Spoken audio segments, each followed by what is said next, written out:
Hi, guess what I'll be coding today? Exactly, this star you see spinning right here. Now, if you've watched my first video of the year, which is going to be linked on this video and down below, not in hell, in the description. So if you've watched that one, then you've seen me code this wooden star. And if you haven't, then well, I'm really sorry, but this video is based on that one. I'm not going to go through all that stuff again. I'll just be copy-pasting stuff and modifying things to get today's result. And I should get started with that because there's quite a bit to be done. And you should watch that video before you watch this one. So I will be taking almost everything from here other than the main component, which creates those star-shaped faces that we won't be needing today. So that's for the structure, and for the CSS, pretty much the same thing up to that main component styles, everything. And of course, we'll be deleting more, but let's get done the copy-paste. Close that so we don't stumble onto it. So now I am going to be taking these because I want to get rid of that component class. So move those down here. Okay. And that there. Okay. So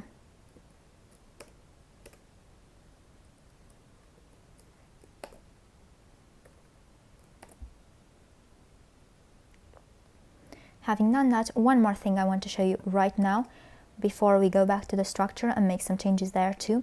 So turn this into a linear gradient. So linear gradient, make this from transparent. Okay.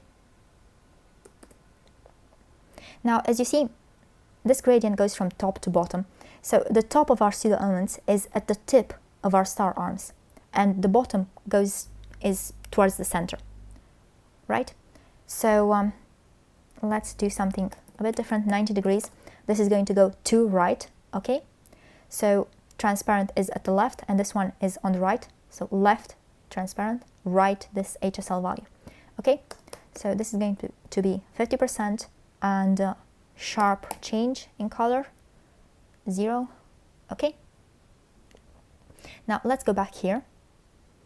So here we'll be removing this because this is the list of coordinates that is used by the clip path to create that star-shaped element, which we don't have anymore. So yeah, we don't need anymore. Okay, get rid of everything that was used to compute it. And first thing, for the wooden star, we have 2 sides per arm created with those 2 pseudo elements. But for this star that we want to create today, we have 4 sides per arm. So basically, this is 2 star pyramids with a common base. So one pyramid has 2 sides, the other one has 2 more sides for the same arm. So that's 2 plus 2, 4. So we need to double the number of sides. So we're going to have m equal to twice n. And in this loop, we're going to change n into m. And we're going to get rid of all of that because the number of arms doesn't change. It stays the same. It stays n. So in a style element, we'll have a loop and set those arm indices. So arm, nth child, every n elements, I plus 1. And it's plus 1 because the nth child index is 1 based, where the for loop is 0 based. So here the arm index is going to be set to the loop index, and then we're going to have a pyramid index. So arm, at first this is going to be 0. So for half our elements this is going to be 0, for the other half it's going to be 1. So this is going to be set to 1 for the other half. So nth child plus n plus 1, okay? So having done this, let's get back here a bit, and let's also compute a pyramid sign. So sine q.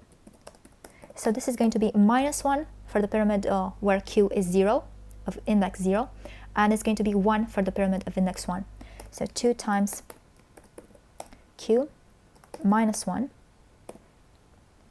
Okay, and then we're going to do a bit more here with this transform. So we're going to have scale x, and this is going to be calc sine of Q times sine of K, and of course I should type properly. Okay, and to see the difference between those two pyramids, which don't look like pyramids right now, but well, filter and hue rotate. This is going to be calc Q, so no change if Q is 0, but otherwise invert. So we're going to have one pyramid stays brown and the other one turns blue. Okay, so Q is 0 for the brown side and 1 for the blue side. Okay, so now that we've cleared that, we are going to make this look more like a star pyramid, and we're going to add a rotate Y.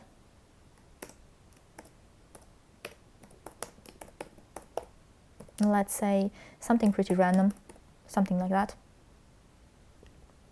And of course we should make those thicker, but actually let's make them thicker from here.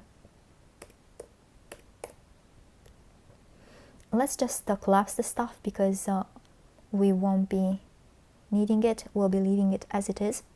Now, as I mentioned before, the top of our elements is at the tip of the star arms, okay?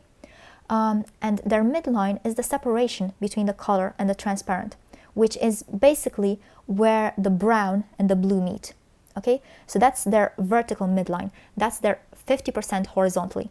So everything that's on that line is at 50% horizontally. So that point, the tip of the arm, is at 50% horizontally, 0% vertically. And the point where they meet there, okay, that's that edge. No, not this one. So it's that point right there, okay, which we have already computed last time. So it's at the distance equal to this edge from the top, okay, and is at 50% horizontally. And as I mentioned before, the transparent part is on the left and this colored part is on the right, which means that the bottom right corner is the vertex of the pyramid. So this is the bottom right corner, this vertex of the pyramid. That's the bottom right corner, which means it's 100% horizontally, 100% vertically. So now we have all the points that we need for our clip path. So to create those triangles with a clip path, we have polygon, and as I said, 50% 0. Then we have 50% plus this value that we computed right here. So of course we're going to need a different height there. We're going to compute that, but for now let's leave it like that. And the last point is 100%, 100, and this should give us our triangles. Okay, so this is starting to look like something. But we need to recompute that height, we need to recompute the width, and we need to compute that angle. Okay, so let's get back here. And we're going to make a few changes to the notations so that we differentiate between things that we compute, because we have more things to compute now. So first off, this is going to be a radial factor. This is basically the pointiness factor, and this is what gives us the radius of that small circle with respect to the radius of the big circle, which we take to be 1, and then in the CSS we multiply with a length value. So this is basically, it's the reference, it's 1, this radius, the radius of the big circle. This is our reference, it's 1, and everything else is computed relative to it. Everything that belongs to our star, every other edge, everything else is computed relative to it. So that pointiness factor was for computing this radius, the relative inner radius, okay? And we're going to have a second factor, which is going to be a height factor. And this is going to be the height of our pyramid relative to that same outer radius. So the relative height is going to be basically that height factor times 1. So basically the height factor. Okay, so now that we have that, next step, let's differentiate between these cosine values. So these are going to be for the base angle. Okay, and all these angle values, they are going to be for the rotation around the x-axis. Okay, so let's rename that as well. And that's going to break the CSS, so rename it there as well. Now, one thing I want to do is actually switch from degrees to radians, because here we have degrees over degrees, and we can have radians over radians, and it doesn't really matter.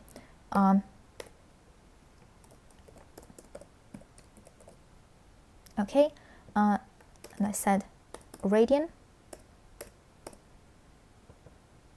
And this is going to be 2 pi. So over 2 pi means multiplied with 0.5 pi, 0.5 over pi. Okay, so that does it.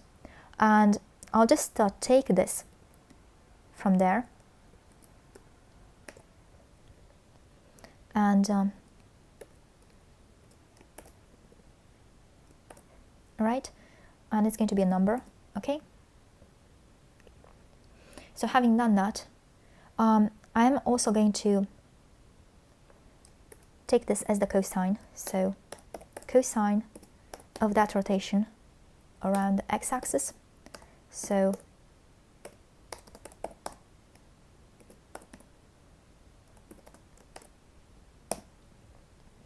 okay, so knowing that, okay, we have that, that's good. Now the relative height, let's see. So the relative height is going to be that VM segment, and in this right triangle, this VM segment is the hypotenuse, which is the radius of the outer circle, which we said is 1, okay, times the cosine. So basically it's going to be the cosine times 1. So actually let's relative side height, so this is going to be times 1. So basically we can just do, and it's going to work like that. That's fine.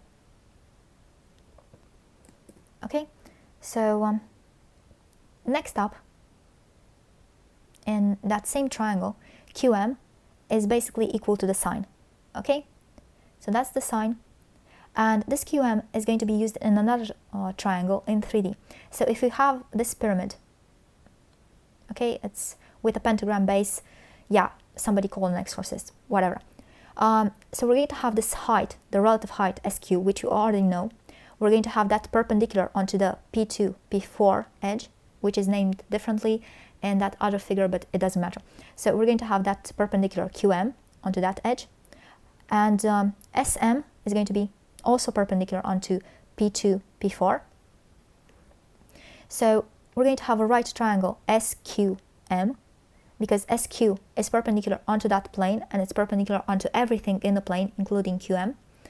Okay, and in that right triangle, where we know SQ as the relative height, and we said QM is the sine of that rotation around the x-axis, so we can compute SM as being the hypotenuse. So, and that's going to be the relative side width. So relative side width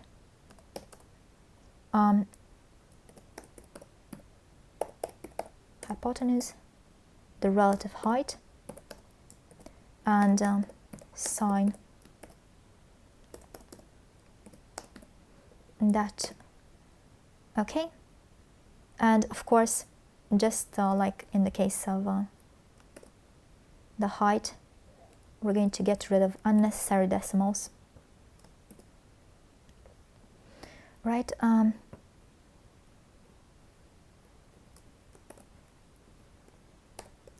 so basically that's going to be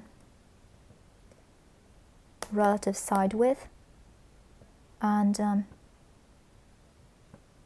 oops, we're going to also have the relative side height.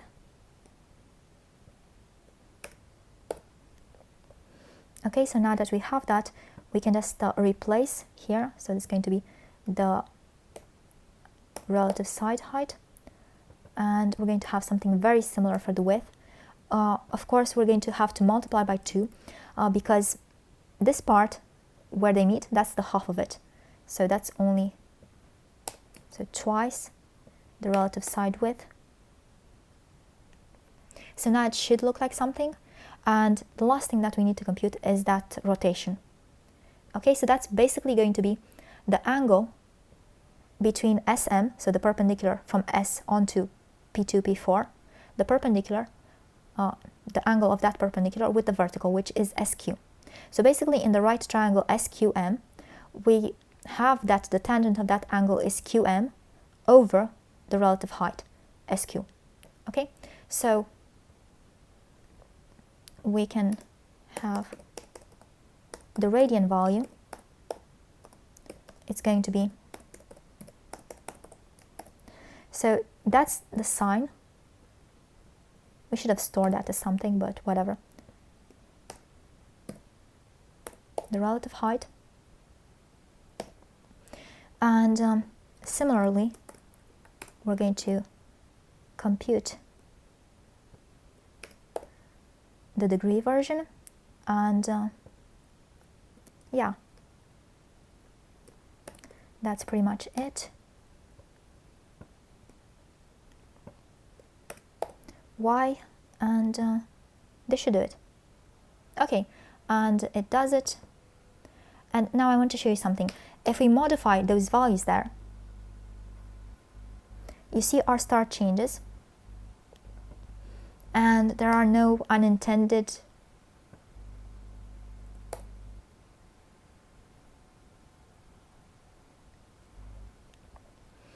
unpleasant consequences, anything like that. So yeah, it just works. So we change those values and everything works just fine. So we can have something like this, a very small pointiness factor, and something like that, you know, and yeah, it just works for whatever we have, for something like that, and we can get back to 5 and what we had before, right? Okay, now we're done with that part. Let's just move back to the CSS, and I want to show you how we compute that shading progress, because it's going to be different from what we have there. Okay, so I told you that where Q is 0, we keep the brown, okay, and where Q is 1, that side becomes blue. Okay, now let me show you the J, and this is a pretty weird way of debugging, seeing values, but it's actually, at this point, it's more reliable than DevTools. So yeah, it is what it is. So let's just set display grid, place content center. Let's also set a text indent. So we go towards the right, so it's going to be positive. Okay, so yeah, and let's also set a counter reset, and we're going to have a J, and here we'll be using counter J, and of course that should be, so now we should see, so you see zeros. Okay, I haven't registered the right thing. What did I do?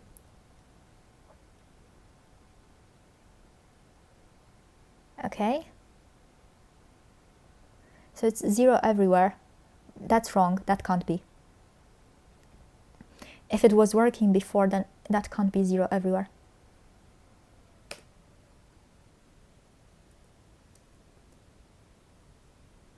Seriously? Oh, yeah, I messed up there.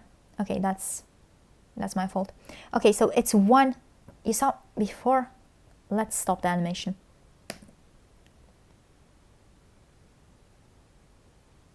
Right? So before the animation starts, you see we have 1, 1, and in the back we have zeros. So for the half in the back, we have zeros. Let's allow it to rotate. Okay, so now let's stop this once more. So you see, this brown is Q0, blue is Q1, front is J is 1, back J is 0. Okay, and now we go from this part, from the right, and we go around, okay, and we want to have, for this quarter on the right and in front, we want to have 0. For the quarter on the right and in the back, we want to have 1. For the quarter on the left and in the back, we want to have 2. And for this quarter on the left and in front, we want to have 3. So let's make that table. So we want to have 0, 1, 2, 3. Now for the second, so those are the shading values, okay? Now for Q, we have like this. We have 0. Oh, not that. Actually, just let 1. Now I'm going to delete that space. 0, 0, 1, 1.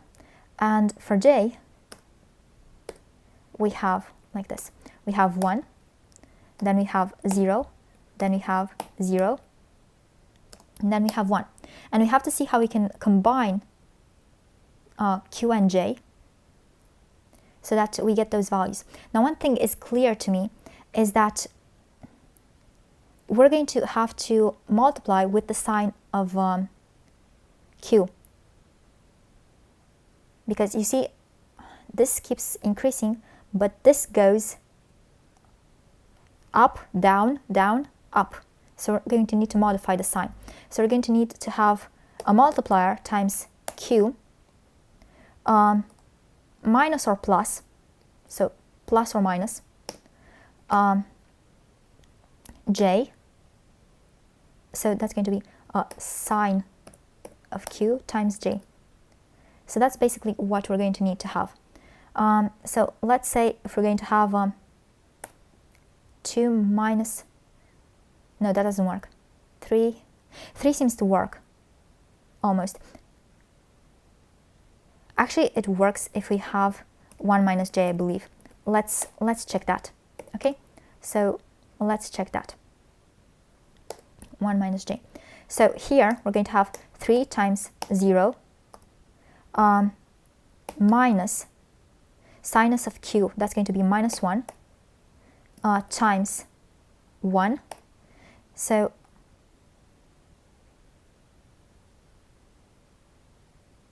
no, times 1 minus 1, right? Okay, so this is basically going to be 0 and 0. This is going to give us 0. So that's good. Here is going to be 3 times 0 minus 1 times 1 minus 0. Okay, so that's going to be 1 times 1 is going to be 1. That's good. And here we're going to have 3 times 1. And we're going to have minus plus 1 times 1 minus 0. So it's going to be 3 minus 1 is going to be 2. This seems to be working. Okay, and here we're going to have 3 times 1 minus plus 1 times 1 minus 1. And yeah, this is going to be 3. Okay, so that's going to be our formula for the shading. So that's going to be calc. No, we already have the calc there, right? So 3 times Q minus sine of q times 1 minus j, and of course we're going to divide this by 4, so that's multiply by 0.25. Okay, and then we're going to be using that here, and no subtracting that, and of course minus, get rid of that filter, uncomment this animation, and let's see how this works. Oh, that rotation. Bring back the rotation. Bring back the rotation, not the plague. Okay, so it's a bit offset. So we need to offset that by a quarter, by half of a quarter, right? This should do it. Let's see. Yes, much better. So you can see that, okay, everything is lighter at the front. So now let's just get rid of all this stupid stuff. And let's just delete that as well. Let's get rid of registering J. Not necessary. Okay, so we've done that, but that's a pretty ugly star, and let's start working on the background, right? So we have that linear gradient, 90 degrees, transparent. Okay, and then we're going to have something a bit different. We're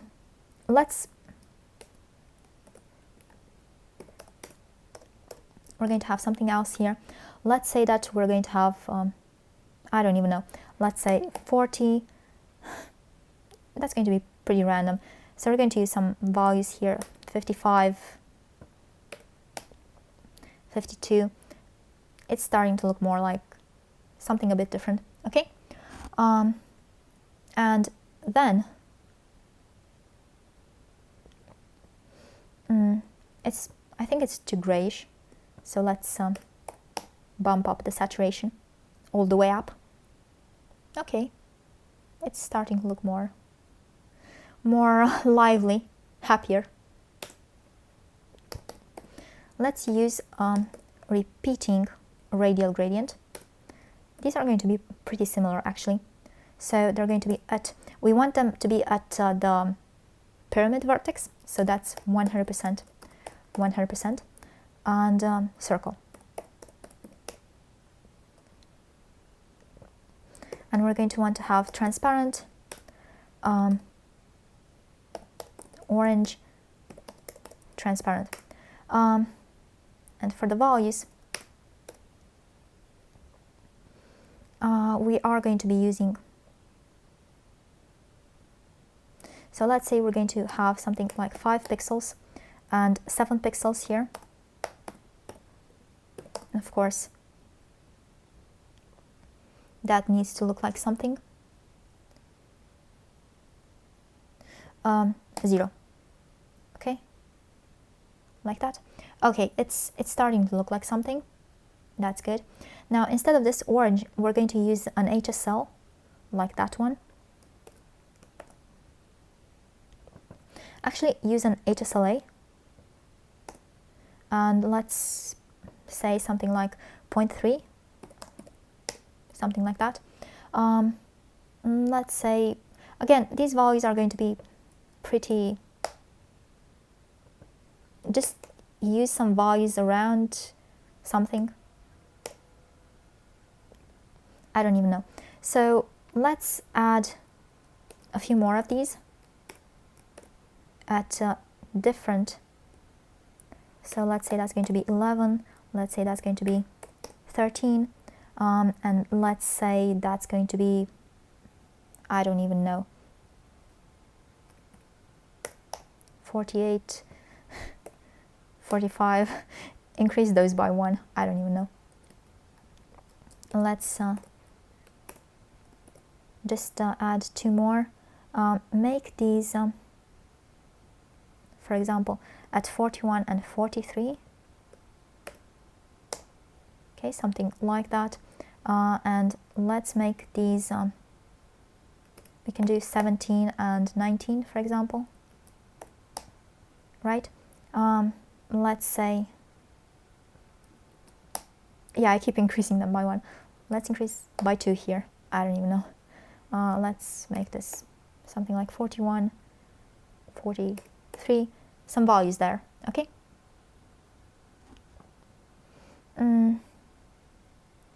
Let's use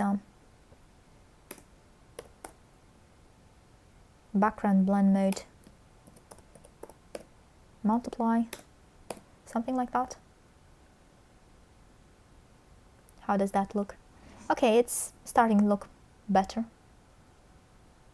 And the shading looks right. So yeah, I think I'll be leaving it like this. I think I won't be tweaking it any further. So I hope you've enjoyed this video, and if you have, if you like the work that I've been putting out for more than 8 years now, please consider supporting it so I can continue. You can do so by being a cool cat and becoming a patron on Patreon. The link is going to be in the description. Or you can get me something off my Amazon wishlist. Again, the links are going to be in the description. Or you can at least share this to show the world what can be done with CSS these days, because honestly, I think it's pretty damn cool. In any event, thanks for watching, and until next time, bye!